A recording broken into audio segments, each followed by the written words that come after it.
டேய் தம்பி,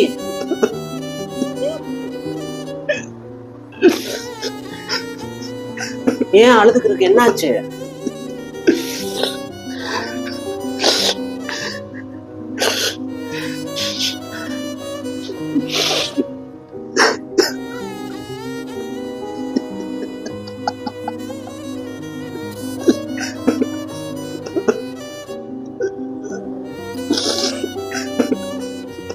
தம்பி,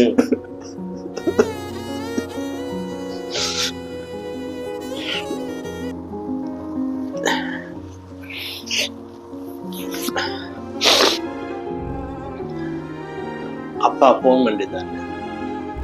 அம்மாவோட முடியலையா, ஒரு 1500 ரூபாய் கேட்டாரு. நான் எப்படின்னா அனுப்ப முடியும்? தம்பி, இதெல்லாம் ஒரு விஷயமா? 1500 நான் அனுப்புனேன், ஓகேவா?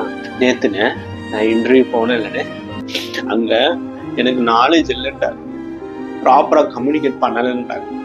இன்னொரு இடத்துக்கு வேலைக்கு இன்டர்வியூ போனேன், அங்க மொத்தம் 50 பேர் தானே ரெக்குவயர்மெண்ட், ஆனா கிட்டத்தட்ட 1000 பேர் கியூ வரிசையில் நிக்கிறாங்க.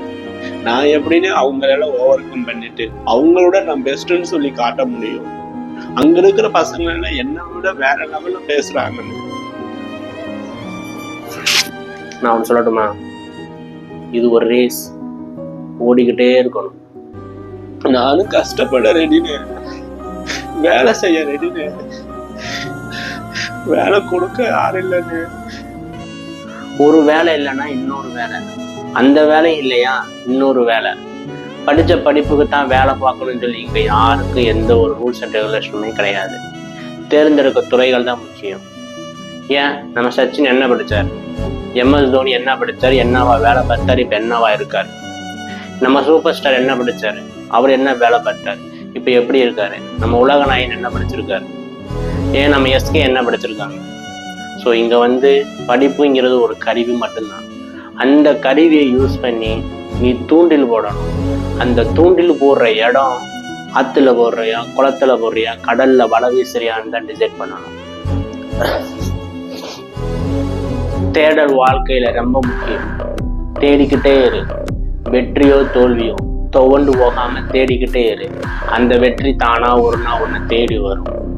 சரிண்ணா, நம்ம தாபாக்கு போகலாம். தாபா போகணுமா? சரி வா போகலாம். ஆனால் நீங்கள் 1500 அனுப்புறீங்களா? ஒரு 2000 சேர்த்து அனுப்புங்கண்ணா. நியூ இயருக்கு ஃப்ரெண்ட்ஸு செலிப்ரேஷன் பண்ண கூப்பிட்டுருக்காங்க. ப்ளீஸ், நீ அழுதுகிட்டே உட்காரு, நான் கிளம்புறேன்.